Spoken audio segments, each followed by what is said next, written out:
My parents always said they loved us equally. But somehow, my sister got everything. The birthday gifts. The college fund. The family business. And when I needed them most, they told me I was on my own. Years later, they stood outside my office asking for one thing they'd never given me, a second chance. People always say, parents don't have favorite children. Maybe that's true in some families. It wasn't true in mine. My name is Sophia Bennett, and for as long as I can remember, my younger sister, Olivia, was the center of my parents' universe. When she got a B on a test, they threw her a celebration dinner. When I graduated at the top of my class, Dad looked up from his phone and said, "That's nice." Then he asked Olivia how soccer practice had gone. That was my childhood. No matter what I achieved, it was never enough. By the time I turned 24, I'd stopped trying to win their approval. I worked 2 part-time jobs while finishing my business degree. Every paycheck mattered. I paid my own tuition, bought my own books. Even my first used car came from years of saving. Meanwhile, Mom and Dad paid for everything Olivia wanted.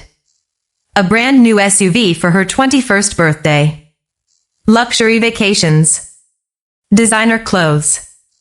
And when she decided she didn't like college anymore, they simply smiled and said, "As long as you're happy, sweetheart."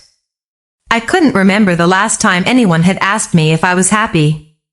One Sunday afternoon, Mom invited us all over for what she called a family announcement. I hoped, just once, it might be good news for both of us. Instead, Dad stood in the living room holding a folder. He smiled proudly at Olivia. "We've decided to transfer the family business into your name." The room erupted in applause. Aunts, uncles, cousins, everyone congratulated her. I sat there in silence. Olivia had never worked a single day in that business. I'd spent every summer there since I was 16. Opening the store, closing the register, managing inventory, helping customers. None of it mattered. Dad looked at me and said, "Sophia, I'm sure you'll understand." I forced a smile. "What exactly am I supposed to understand?" Mom answered before he could. "Your sister has the personality for leadership." The words hit harder than I expected. "So, hard work doesn't matter?" Dad sighed impatiently. "Don't make today about you." That sentence stayed with me all night. Don't make today about you. For years, nothing had ever been about me. Not birthdays. Not graduations. Not promotions. Not sacrifices. Everything revolved around Olivia. I realized something painful. I wasn't being overlooked by accident. I was being overlooked by choice. The next morning, I walked into my small apartment, opened my laptop, updated my resume, and submitted applications to companies across the country. If my family didn't believe in me, I'd build a life without their approval. 3 weeks later, my phone rang. A company in Seattle wanted to interview me for a senior operations role. It was the opportunity I'd been waiting for. I accepted without telling anyone, not even my parents. Because for the first time in my life, I wasn't asking for permission. I was choosing my own future. 2 days before my flight, my mother called. Her voice sounded unusually cheerful. "Sophia, we need one small favor." I had no idea. That one request would change my relationship with my family forever. 2 days before my flight, my mother called. Her voice was unusually warm. "Sophia, sweetheart, can you come over tonight? We need a small favor." She hadn't called me sweetheart in years. For a moment, I thought maybe things were finally changing. Maybe they wanted to apologize. Maybe they were proud of me for once. I couldn't have been more wrong. When I arrived, the entire family was already there. Dad, Mom, Olivia, even my aunt and uncle. The dining table was covered with desserts. Everyone was smiling. Dad stood up. "We've got exciting news." Olivia held up her left hand. A huge diamond ring sparkled under the lights. "I'm engaged." Everyone clapped. Mom wiped away fake tears. "We're planning the wedding in 3 months." I smiled. "Congratulations." I genuinely meant it. Then Dad slid a folder across the table. "There's just one problem." I opened the folder. It contained invoices. Wedding venue. Luxury catering. Designer dresses. A honeymoon in Italy. The total made my eyes widen. $186,000. I looked up. "What does this have to do with me?" Dad folded his hands. "We need your help." "How?" Mom smiled. "We heard you're moving to Seattle."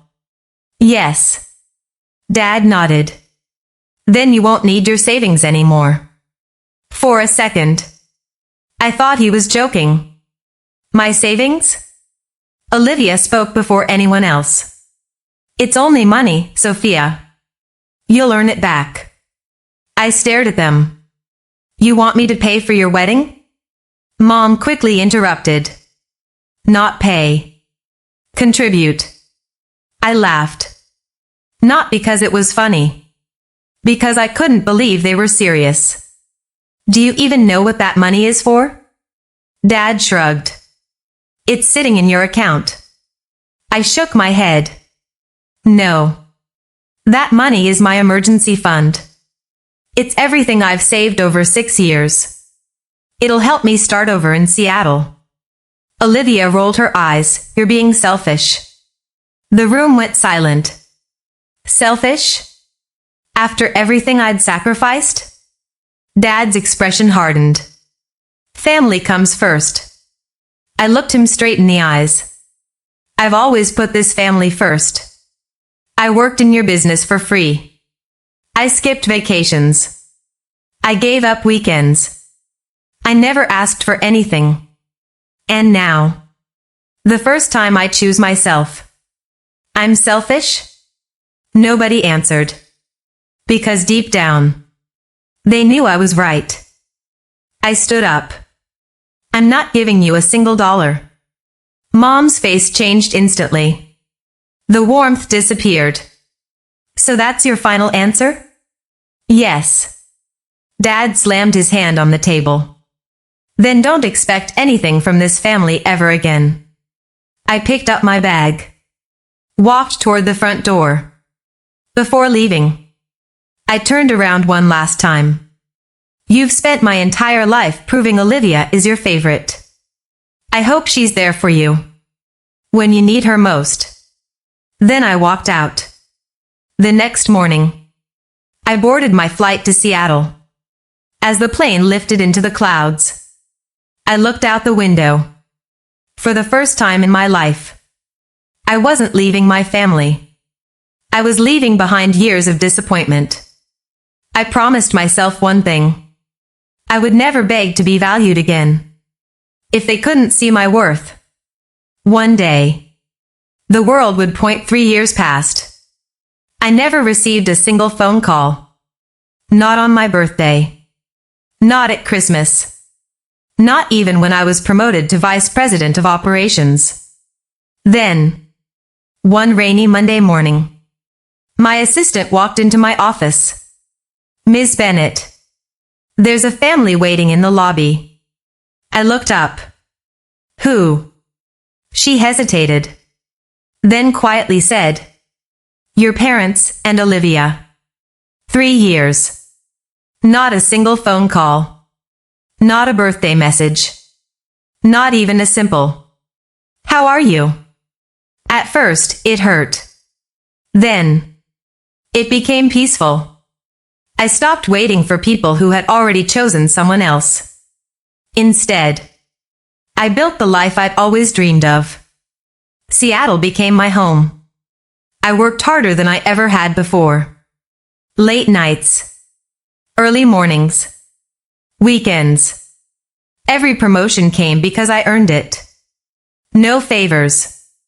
No family connections. Just hard work. By the age of 28, I had become the vice president of operations for one of the fastest growing real estate companies in the Pacific Northwest. Ironically, I was now leading a company far larger than my father's business had ever been. That Monday morning started like any other. Coffee, emails, board meeting, investment reports. My assistant, Emily, knocked gently on my office door. "Ms. Bennett, there's a family asking to see you." I didn't even look up. "I don't have any appointments. They said it's urgent." "Who are they?" She hesitated, then quietly answered, "Michael Bennett, Linda Bennett, and Olivia Bennett." Time seemed to stop. I slowly closed my laptop. "They're here?" Emily nodded. "They've been waiting almost an hour." I took a deep breath. "Send them in." The office door opened. For a moment, no one spoke.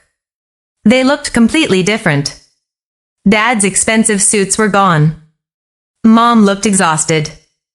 Olivia, the woman who used to wear designer clothes every day, was wearing a simple coat she'd probably owned for years. Life had changed them. Dad looked around my office. Floor-to-ceiling windows. Modern artwork. Awards on the wall. My name engraved on the executive desk. For the first time in my life. He looked impressed. Mom broke the silence. "Sophia, you've done well." I smiled politely. "Thank you." No hugs. No tears. Just silence. Finally, Dad cleared his throat. "We need your help." There it was. The real reason they had come. Not because they missed me. Because they needed something. I folded my hands. "What happened?" Dad looked down at the floor. "The family business is gone." My expression didn't change. "What do you mean?" Olivia answered quietly. "I made some bad investments." Dad added. "We trusted the wrong people." Within 18 months, we lost everything. The building. The warehouse. The savings. Even the house. Everything. Mom's eyes filled with tears. "We're staying in a small apartment now." Olivia couldn't even look at me. Then Dad said the words I never imagined hearing. "Sophia, we need a job." The room became silent. 3 years ago, they asked me to sacrifice my future for Olivia. Today, the same people were asking me to save theirs. Life had come full circle. I stood up. Walked to the large window overlooking Seattle. For years, I had imagined this moment. I thought I'd feel satisfaction, victory, revenge. Instead, I only felt sadness. Because no matter how successful I'd become, they had wasted years we could never get back. I turned around, looked each of them in the eyes, then calmly asked one question. If I had failed, would you still be standing here today? No one answered. Because they already knew the truth, I picked up the phone on my desk. My family looked hopeful. Dad whispered, "Thank you." I calmly dialed human resources. Then I said something none of them expected. I'd like to schedule 3 job interviews. But not for executive positions. 3 weeks passed. My parents worked harder than they had in years. Dad arrived every morning before sunrise. Mom never complained, even when she spent hours organizing files. Olivia was different. She hated taking orders. She hated answering phones. She hated being treated like everyone else. One afternoon, I walked past the reception desk and heard her whisper to another employee. "Do they even know I'm the CEO's sister?" The employee smiled politely. "I thought you said she was your cousin." Olivia's face turned red. She quickly walked away. Nothing had changed. She still believed her last name made her special. Later that week, Emily knocked on my office door. "Miss Bennett, I think you should see this." She handed me a company credit card statement. One charge immediately caught my attention. $8,900. Luxury boutique. Another charge. $3,200. Designer jewelry. Another. 5-star hotel. None of those purchases had been approved. The card belonged to Olivia. I closed the folder. Call security. 10 minutes later, Olivia walked into my office. She smiled confidently. "You wanted to see me?" I placed the statements on my desk. "Would you like to explain these?" Her smile disappeared. They were business expenses. Were they? I turned the monitor toward her. Security footage appeared on the screen. There she was, trying on designer handbags, laughing with friends. Not a single business meeting. Not a single client. Just shopping. She looked at the floor. I was going to pay it back. I stayed calm. With what money? Silence. "You've been here less than a month. And you've already abused company funds." She crossed her arms. "You can afford it." That sentence reminded me of something. 3 years earlier.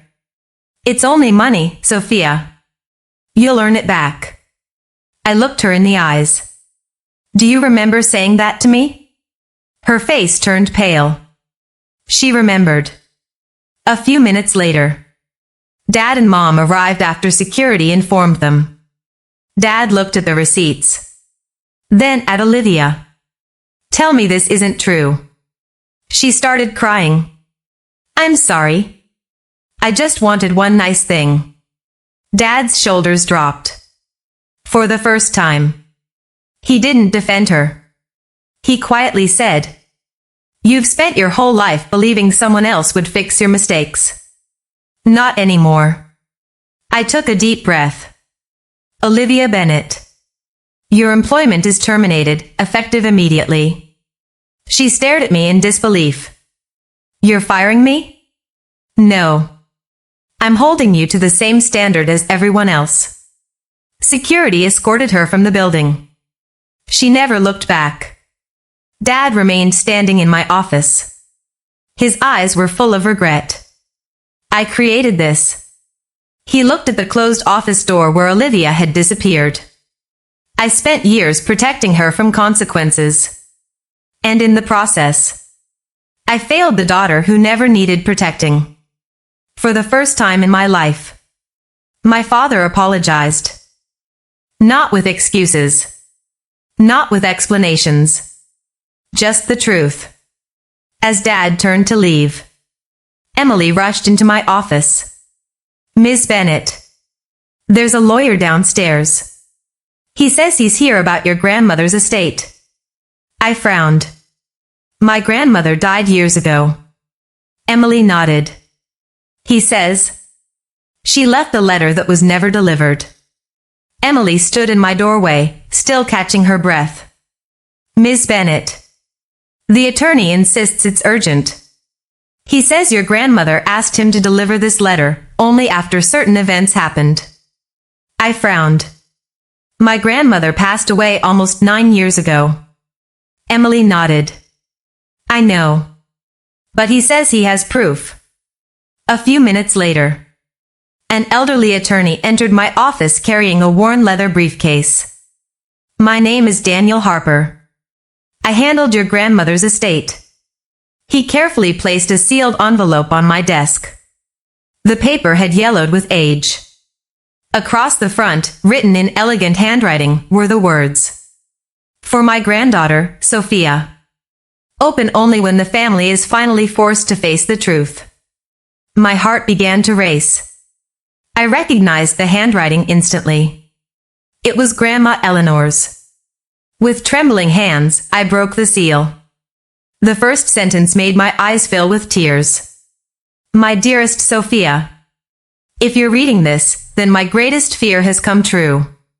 I swallowed hard. The letter continued. "Your parents never loved you less. They simply loved Olivia the wrong way." I looked up. Dad had gone completely pale. Mom covered her mouth. Neither of them spoke. I kept reading. "From the day Olivia was born, your mother blamed herself for the complications during childbirth. She spent years trying to make up for guilt that was never hers to carry.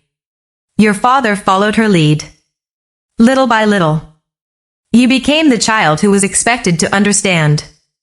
Tears rolled down Mom's face. She whispered, "It's true.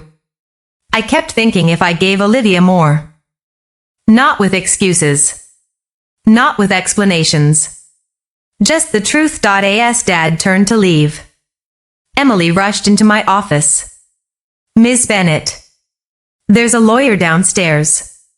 He says he's here about your grandmother's estate." I frowned. "My grandmother died years ago."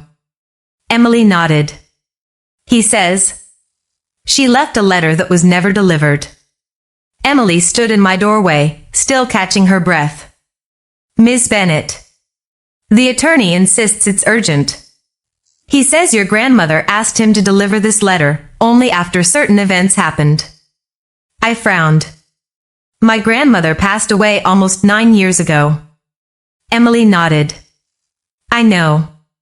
But he says he has proof."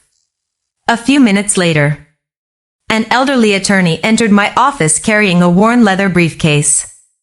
"My name is Daniel Harper. I handled your grandmother's estate." He carefully placed a sealed envelope on my desk. The paper had yellowed with age. Across the front, written in elegant handwriting, were the words, "For my granddaughter, Sophia. Open only when the family is finally forced to face the truth." My heart began to race. I recognized the handwriting instantly. It was Grandma Eleanor's. With trembling hands, I broke the seal. The first sentence made my eyes fill with tears. "My dearest Sophia, if you're reading this, then my greatest fear has come true." I swallowed hard. The letter continued. "Your parents never loved you less. They simply loved Olivia the wrong way." I looked up. Dad had gone completely pale. Mom covered her mouth. Neither of them spoke. I kept reading. "From the day Olivia was born, your mother blamed herself for the complications during childbirth. She spent years trying to make up for guilt that was never hers to carry. Your father followed her lead. Little by little, you became the child who was expected to understand." Tears rolled down Mom's face. She whispered, "It's true. I kept thinking if I gave Olivia more, I could erase what happened." Dad closed his eyes. And I was too weak to stop it. Grandma's letter continued. "Sophia, you were always the strongest one. That's why everyone expected you to sacrifice. But strength should never be punished." The room fell silent. Every painful memory suddenly made sense. Not because what they did was right, but because I finally understood why it happened. Understanding didn't erase the hurt, but it answered questions I'd carried for years. The attorney reached into his briefcase once more. "There's one final document." He handed me a thin folder. Inside was Grandma's handwritten will. She hadn't left me millions. She hadn't left me property. Instead, she had left a simple request. Sophia will decide whether this family deserves a second chance. No conditions. No pressure. Just a choice. For the first time in my life, the decision belonged to me. That evening, I invited Mom and Dad into my office. Olivia wasn't there. She had already left after being dismissed from the company. Dad looked exhausted. I know we don't deserve forgiveness. Mom quietly added, we can't change the past. But if there's any way, we'd like to earn your trust. I looked at both of them for a long moment. Then I spoke calmly. Forgiveness isn't something you ask for once. It's something you prove every day. Both of them nodded. They understood. There would be no shortcuts. Just like there hadn't been for me the next morning. I arrived at the office early. A small gift box was waiting on my desk. No sender. No note. Inside was the old house key to my childhood home. Attached to it was a single handwritten message.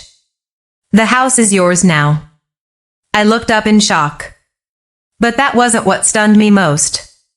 Tucked beneath the key was one final photograph. It showed our family from 20 years ago. On the back, someone had, "It's never too late to become the family we should have been." I held the old house key in my hand. It wasn't expensive. It wasn't made of gold. But somehow, it weighed more than anything I'd ever carried. For years, that house had represented rejection. Now, it represented a choice. Not theirs. Mine. That evening, I drove back to my hometown for the first time in over 3 years. Everything looked smaller than I remembered. The streets. The neighborhood. Even the old oak tree in front of the house. Mom and Dad were waiting on the porch. Neither of them spoke as I walked toward them. Finally, Dad broke the silence. We sold almost everything. The cars.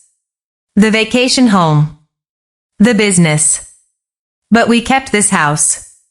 Mom quietly added, not because we deserved it, but because we hoped. One day, you might come home. I looked around the house. The paint was fading. The garden was overgrown. It no longer looked like the perfect home I remembered. It looked real.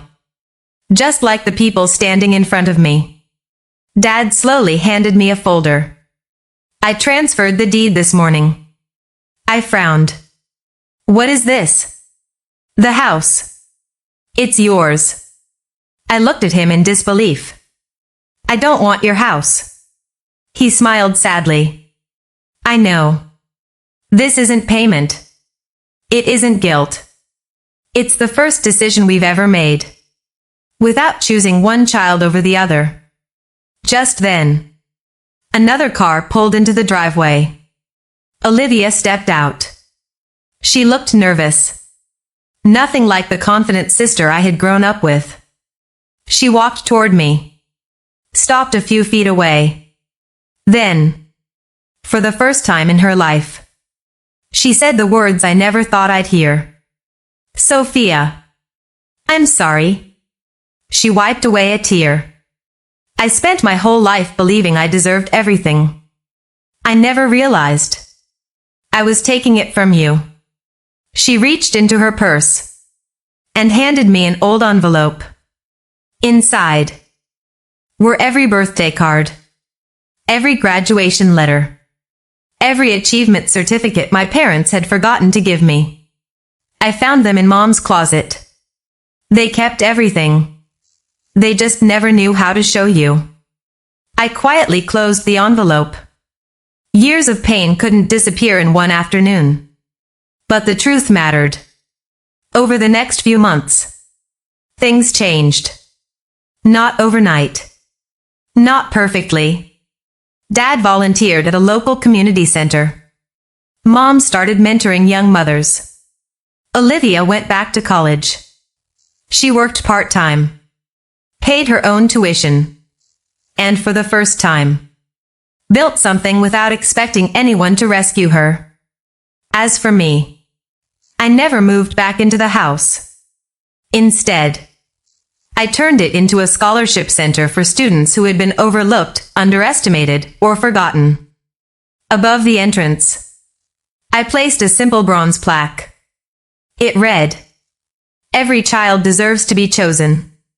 1 year later, the scholarship program had already helped dozens of students attend college.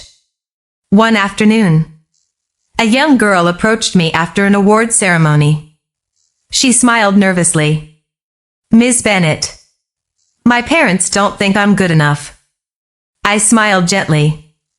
Then I told her the lesson that had taken me years to learn. Someone else's inability to see your worth doesn't change your value. She smiled and walked away with hope in her eyes. At that moment, I realized something. My greatest revenge was never becoming richer than my family. It wasn't becoming successful. It wasn't proving them wrong. It was refusing to let their mistakes define the rest of my life.